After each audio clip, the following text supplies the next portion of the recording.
Good evening. I'm going to talk to you all about the risks of indoor tanning.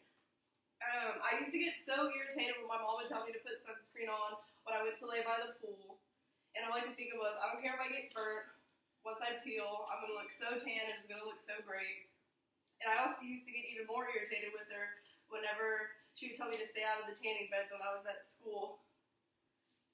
I thought because I would just go every now and then, who cares? But one day my mom came back from the doctor when she went to the dermatologist and found out she had cancerous tissue on her hip and that it needed to be removed. And from then on out, I thought that I might reconsider my tanning. Every year in the U.S., thousands of people are diagnosed with melanoma and skin cancer. Sometimes it's hereditary, but most of the time it's completely self-inflicted and 100% preventable. Even though cancer and sometimes death occurs from it, people still wind up pouring their money and time into it each year, thinking that nothing will happen to them. Yes, we all love to be tan, but at what cost? Tanning beds not only waste your hard-earned money every year, but also put you at extremely, extremely high risk of cancer and other skin-related issues. SkinCancer.org last updated February 9th, 2015, stated that one indoor UV tanning session increases users' risk of developing squamous cell carcinoma by 67% and ball cell carcinoma by 29%. If that is the damage done by one use, could you imagine the harm you're doing to yourself after multiple uses in multiple years? Although everyone wants to be tan, you may just want to avoid tanning beds at all costs. In order to understand why you should not use tanning beds, we will first look at the cost you take on when using tanning beds. Second, the long-term effects and diseases you obtain when using tanning beds. And lastly, we will discuss all the factors of treatment you may have to endure if used. My first point is tanning is not a cheap thing to do. Tanning on average costs Americans $55 a month, totaling in around $660 a year to put yourself at a cancer risk. And that's just for the membership alone. From personal experience, I know that indoor tanning bed lotions cost anywhere from $25 to $80. And if you really want a good name brand like the Kardashian collection or like the Jersey Shore ones, it could cost you over $100. And people don't really think of all the prices and totals that adds up just from tanning in beds.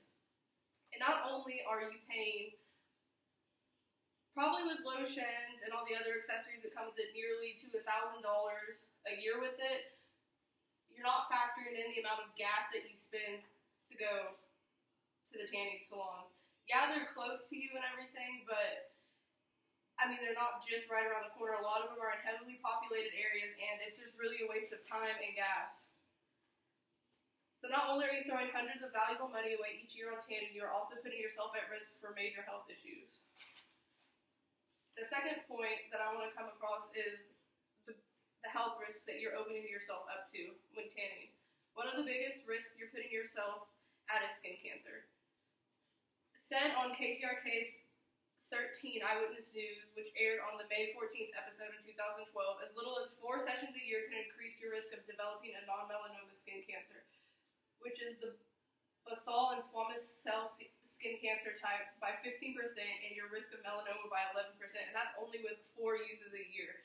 So for the people who repeatedly go in a couple times a week, almost every day, as a full time, all you're doing is killing yourself. Tanning beds are actually now called carcinogen, which is a cancer-causing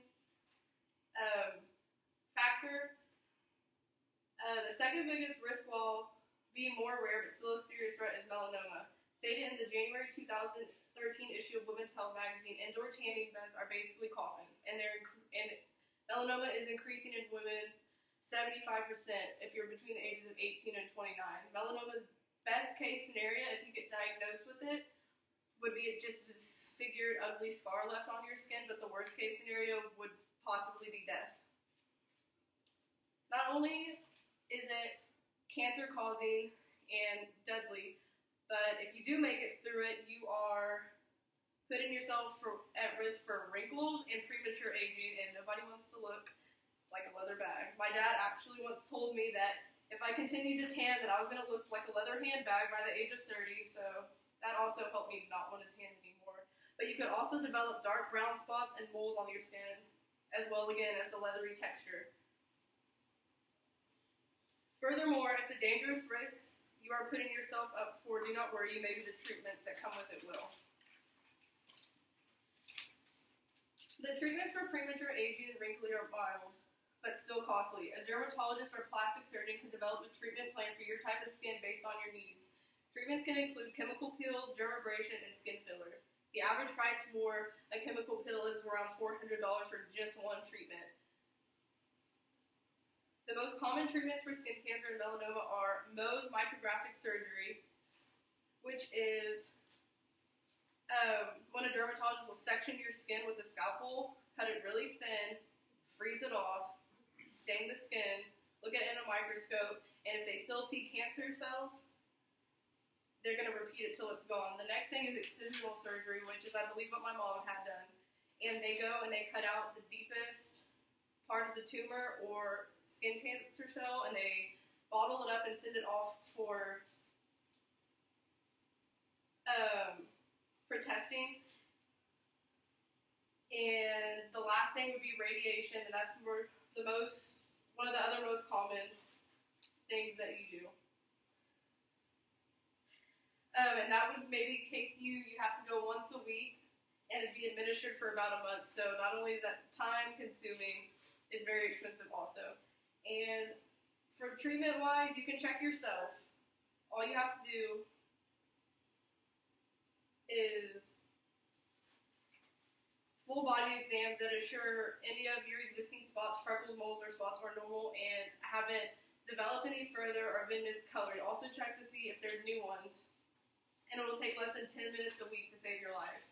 After looking at the cost, the risks, and diseases, and the different treatments associated with tanning and indoor tanning beds, hopefully you will stop and think of how you're harming yourself. Stated by skincancer.org, last February 9th, 2015, one person every 57 minutes dies of melanoma, and most of it is caused by indoor tanning. By avoiding indoor tanning salons and treating yourself if once used, you can easily save your own life and help inform loved ones and friends. Listening to my mom and stopping using tanning beds is one of the best choices I think I have made, and can also be one of the best things you can do for you to help yourself. Thank you.